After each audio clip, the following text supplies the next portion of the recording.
Love it or hate it, it's the rematch we all probably expected. You thought Michigan may be here, no? No, you thought this is what it was I'd never be. said that. Okay.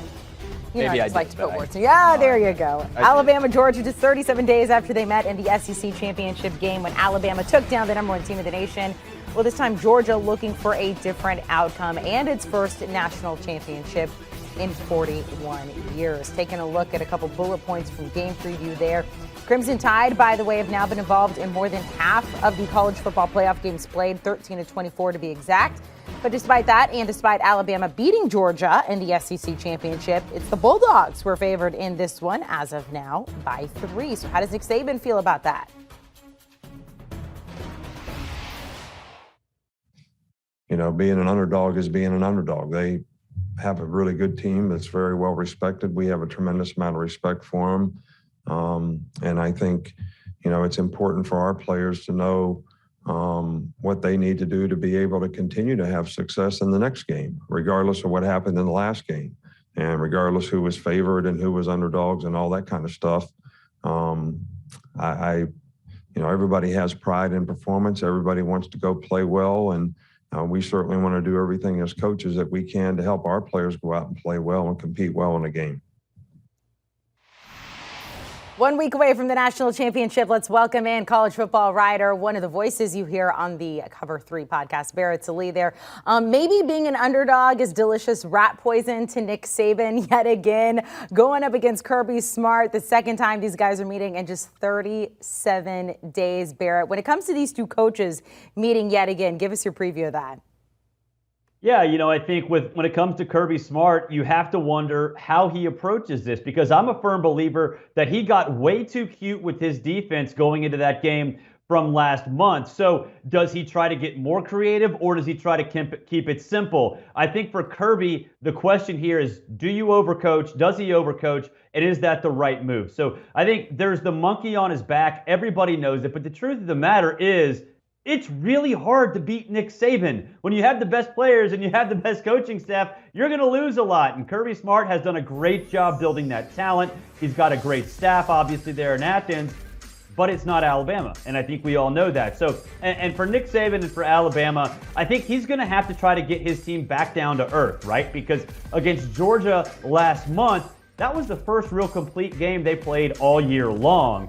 And then they go and they basically throttle Cincinnati with a rushing attack, which is something we hadn't seen all that much. So I think it's imperative that Nick Saban gets his team to recognize, hey guys, look, the last 2 games, you've been awesome, but your DNA prior to that wasn't very healthy. So this is going to be a tough challenge for him. There's no doubt.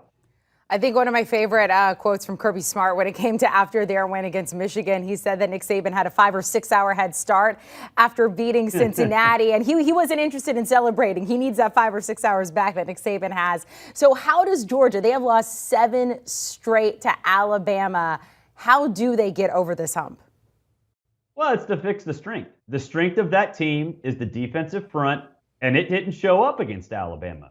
And it really is that simple. You know, I think over the course of the next week, people are going to dissect this in a bunch of different ways. But the reason Georgia has been so successful and the reason it made the college football playoff was Jordan Davis, Jalen Carter, Nolan Smith, all those guys, Nakobe Dean. And so I think what they have to figure out is look at the tape, figure out why that pressure didn't get to Bryce Young, because they actually stopped the run pretty well. But obviously, Bryce Young on the run was money. The pocket was relatively clean, or at least cleaner than it has been in Alabama games prior. So I think what they have to figure out is not only how do they get that pressure, but how do they get that pressure to land? How do they get it to get home? Because you go back and watch the Cincinnati game for Alabama, and I was there. It wasn't like Bryce Young was comfortable. Now, he didn't get sacked all that much, but a lot of times he was one read and bail. He was not comfortable at all. So for Georgia, it's all about figuring out what went wrong. How do you make things simple? How do you keep it simplified? And at that point, does that pressure get home? If it does, then Georgia's going to win the game. Really quickly before the next question, should Georgia be the favorite here? Oh, man. Yeah. No, it shouldn't. And I think the public, I think, was surprised at that. And I honestly was too, because generally speaking, you're going to get more money on the team that that has done this before. So yeah, I was surprised. I understand, I guess, why odds makers would put it that way, because I think that there's a justifiable reason to believe that Georgia's going to fix things.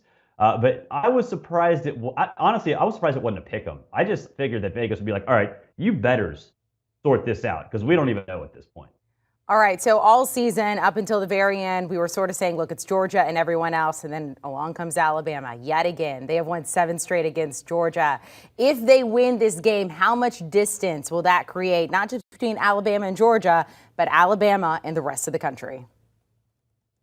I don't think it'll create that much distance. I mean, yeah, sure, a little bit more, because Alabama, obviously, their biggest threat in the SEC is Georgia, and you could argue their biggest threat over the last few years actually has been Georgia alongside Clemson.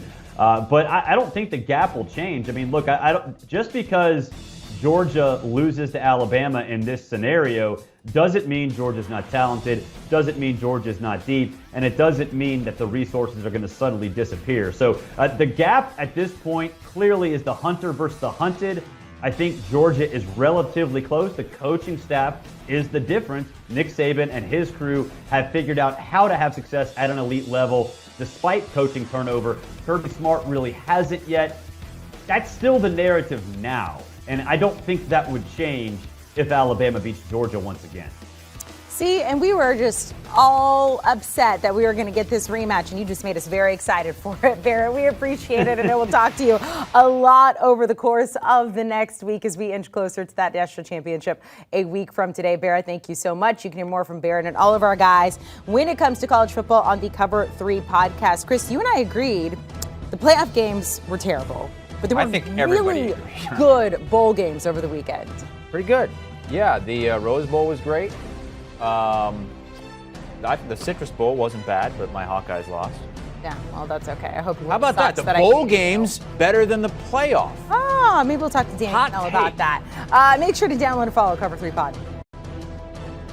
Do you want a sports network that delivers everything that matters about the game? The highlights, the picks, the instant analysis, no yelling, no fake debates, no politics. Hit the subscribe button and never miss a moment.